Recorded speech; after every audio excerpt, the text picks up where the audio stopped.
Emilie Cady is contemporary with Emma Curtis Hopkins and was actually, in some ways, she was ahead of Emma, and in other ways, she was not quite up with Emma. So that's kind of cool that they're about the same time in the same place. So Katie was born in upstate New York, and that was an area of a lot of free thinkers and a lot of people who were against slavery and a lot of Quakers and a lot of interesting minds. And her family were prosperous farmers and involved in politics. And her grandfather was a politician for the area. And whenever she and her family would go visit their grandfather, they would pass the sanitarium, if you will, of a woman who was a water therapist, a hydrotherapist. And she had studied in New York, and she was quite good at what she did. And it looks as if Emily spent some time with her, because when Emily was in her teens and the Civil War was happening, she became a teacher in their local school, and she started saving her money. And in 1868, she was able to go to medical school in New York, where they practice all kinds of holistic approaches, including homeopathy and hydrotherapy and all kinds of other things. And she was set up as a physician in New York City in 1871. Okay, at that time, Emma is being a high school teacher.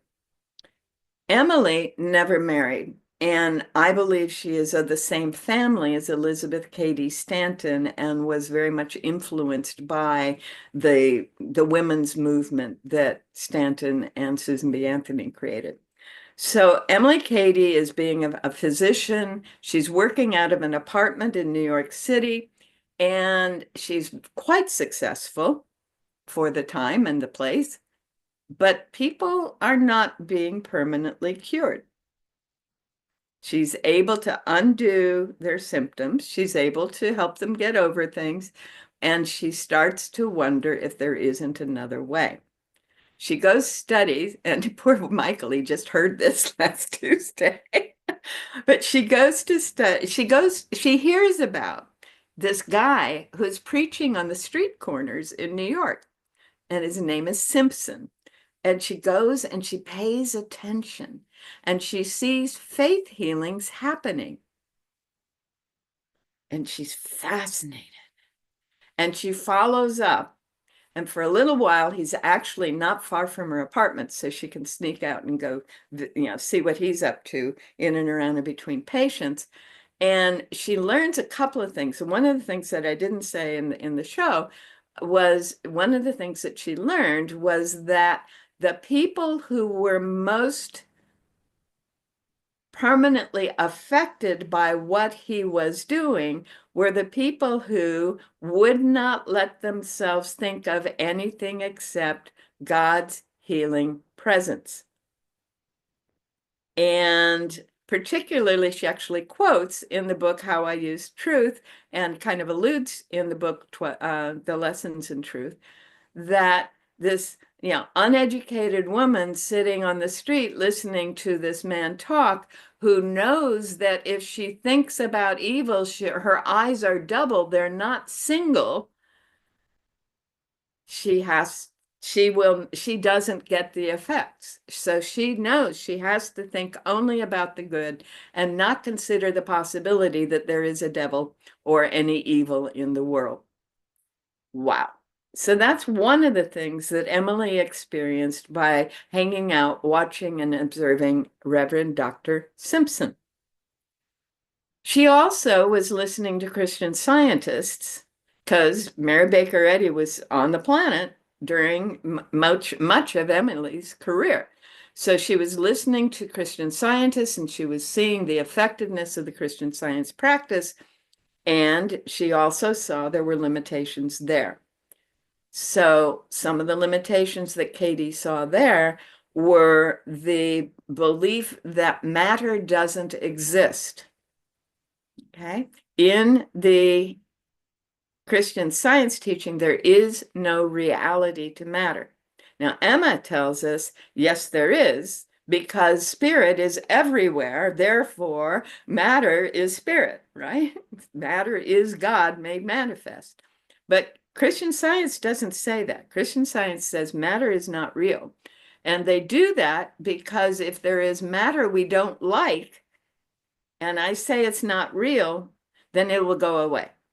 So if there's a growth or a spot or a something, it'll go away because I have declared and know the truth that it is not real. Right. So Emma says, well, no, what I need to know, Emma Hopkins said, what I need to know is the truth of this matter, and that is the appearance that I am seeing of not good is not real. But the spiritual substance showing up as this matter is real, right? So I have to undo my belief in the appearance. Well, Emilie picked up on that. And it turns out that she did listen to Emma Curtis Hopkins more than once. Emma lectured many times in New York, large audiences. And there were study groups formed, Hopkins associations, and later unity groups that Emilie was part of. And she took her own version of the Emma Hopkins material and came up with her own 12 lessons. And she's focusing on recognizing that we need to have an understanding rather than an accepting faith. Does that make sense? That we have to have our intellect in alignment with what we are practicing.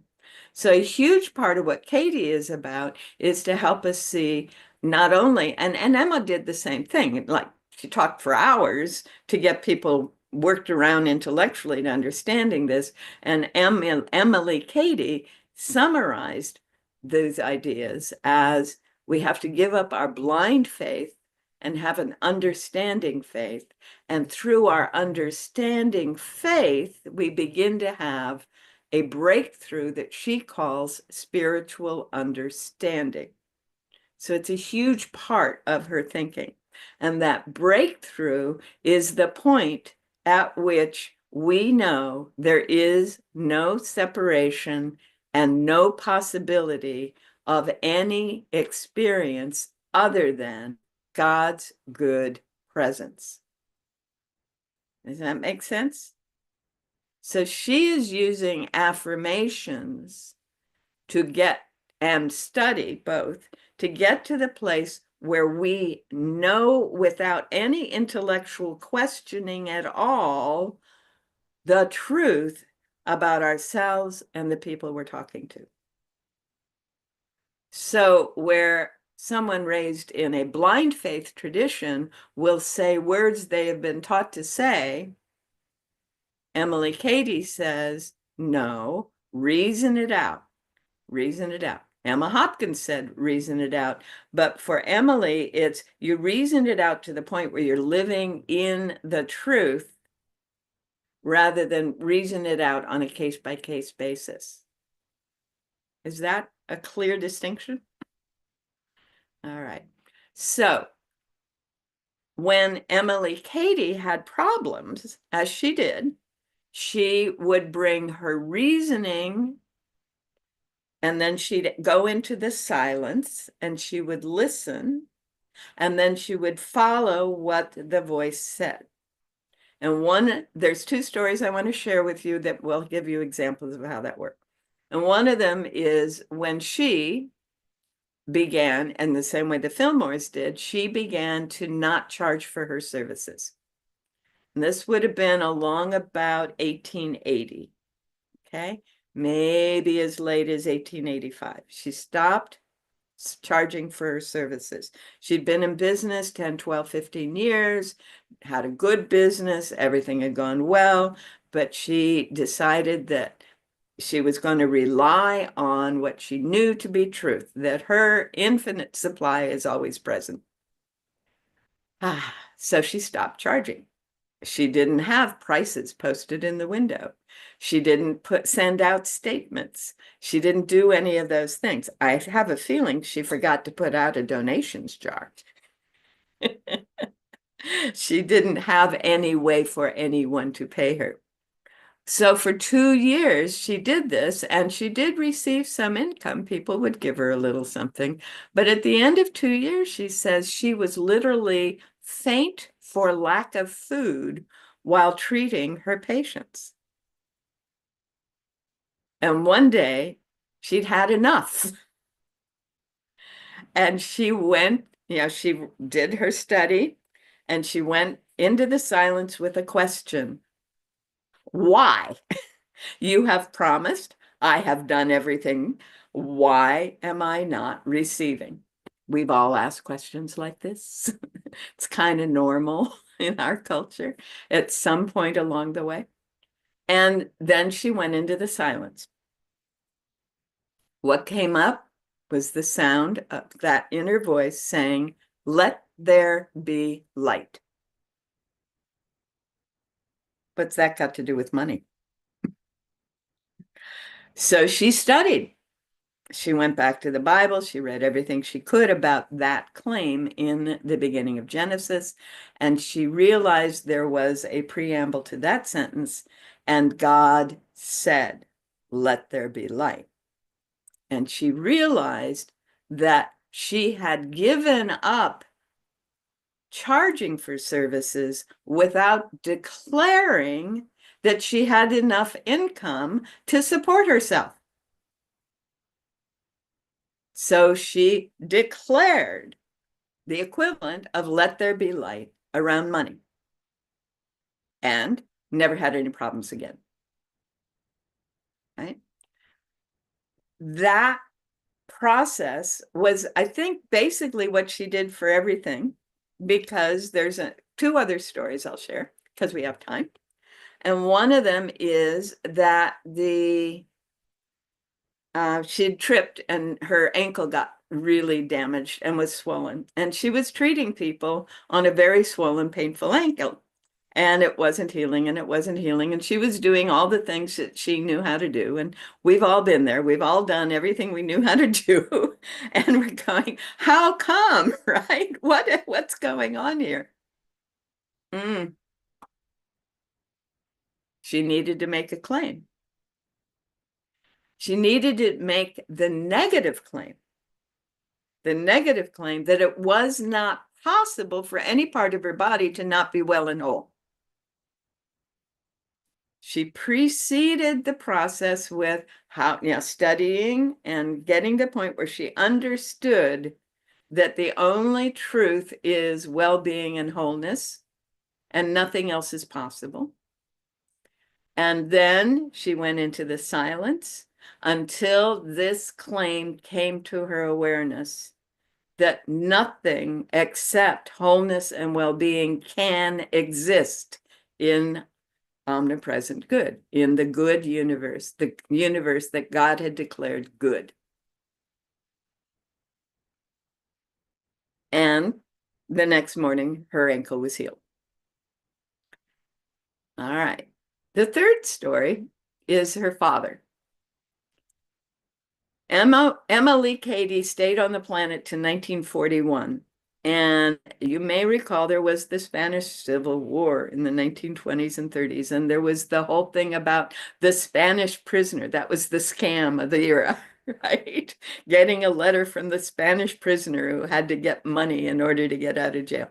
Well, her father was visiting Spain and got caught in some situation and was in prison in Spain. They contacted ambassadors, the senators. I mean, she was she was a well-known physician in New York City in a time when New York City wasn't all that many millions of people. And so she was able to bring a lot of pressure to bear on the Spanish government to release her father, and they refused. Nothing would get him out of that prison. This went on for months. And she finally got it. Whoops. I am using the worldly traditions. I am not doing what I know to be true. Right? So she read all the parts in the Bible and other stories about people who were freed. Silas and Joan and Paul and Jonas and Peter and all these people who had been freed. And every one of them was totally focused on praising the divine presence in their lives. She knew she couldn't make her father do that because she couldn't even talk to him. But she got it that the divine presence as freedom was totally worthy of praise.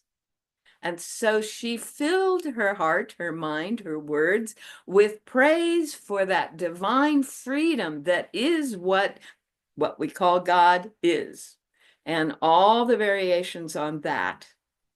And 3 days later, her father was sent home. 3 weeks later, he was in her home. Wow, right? So in the way that Cady functioned, each case required that we renew our understanding faith and declare at the point, until the point, or after the point, in that place where spiritual understanding is the state of consciousness we are in. Now, that could be called the Christ mind. That could be called being the Brahman. That could be called any number of states of consciousness names that we use, but we're in that state where what is true spiritually must be true experientially. There is no possibility of anything else.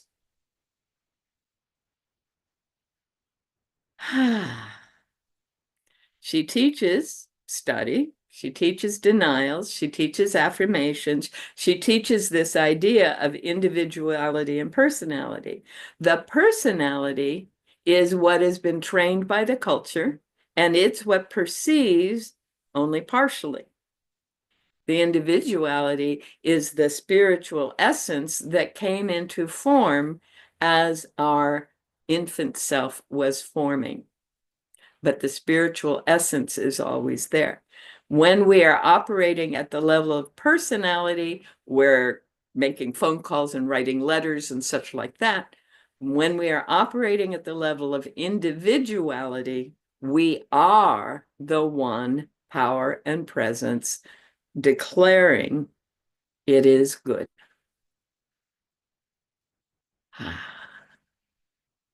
And everything we have done is simply to get us there, where we know that truth and we exclaim it without any hesitation. There is no contradictory thought. So you can kind of hear the parallels, right? I hope I've been making them clear as we've been going forward. Fundamentally, it's getting into a state of consciousness where there's no doubt, no question, only the knowing of the good. That which has been desired in the case of her father coming home, that which is inevitable, as in the supply being there because we've opened ourselves to it, and that which we have believed was not, have been shown physically not to be able to fix, right? As in her ankle.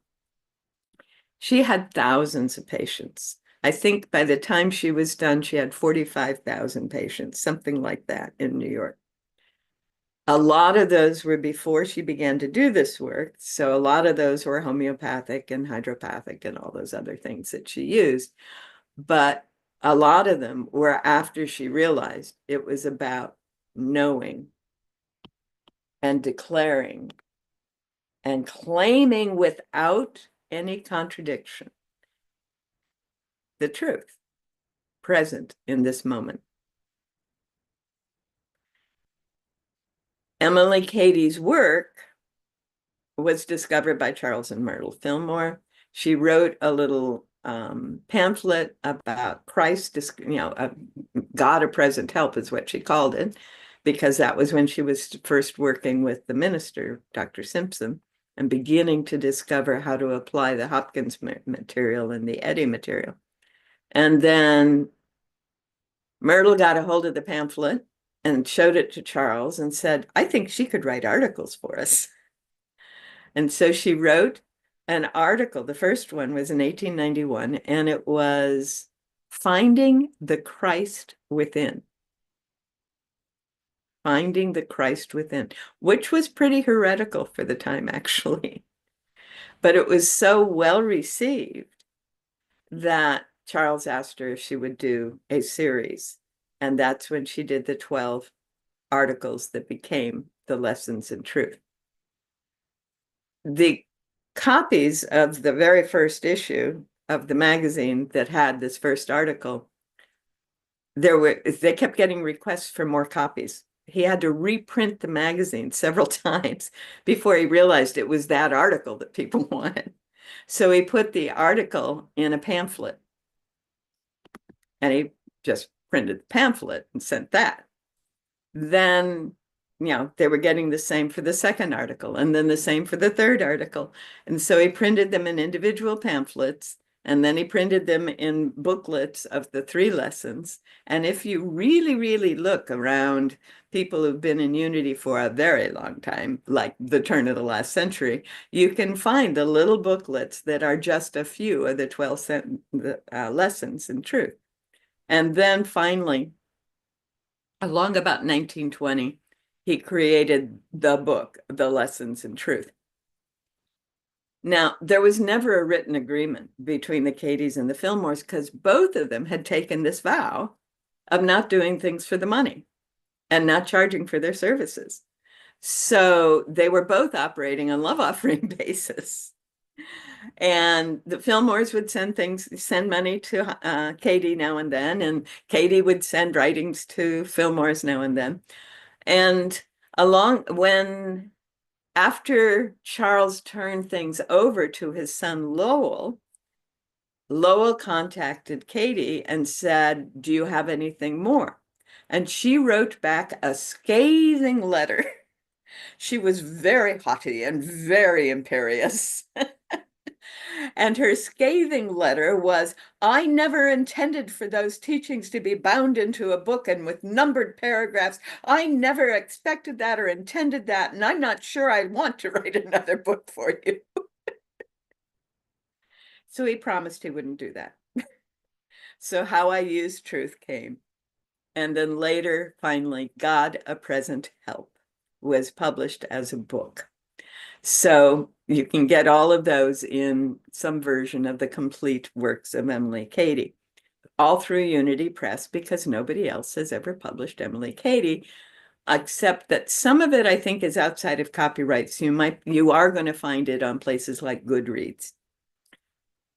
The other thing that happened, though, is she was born in 1848 and she died in 1941 in an apartment in New York. And for the last probably 15 to 20 years of that, her eyes were failing. Her eyesight was failing. And everyone she knew was telling her that she must be doing something wrong because she shouldn't be having anything wrong with her body, right? And she finally wrote a letter to Myrtle because Myrtle was one of the ones doing that. And in a letter said, you must be whatever. And Emily writes to my dearest Myrtle. She said, you comment on my failing eyesight. You're telling me that it's because I'm not doing my spiritual process. She is saying, it is much more than that. She says, because of the publications of these books, I am being the personality is being demanded upon so frequently and so often and so consistently that the individuality doesn't have the opportunity to take over. And so she blamed her failing eyesight in the last years of her life on being too popular.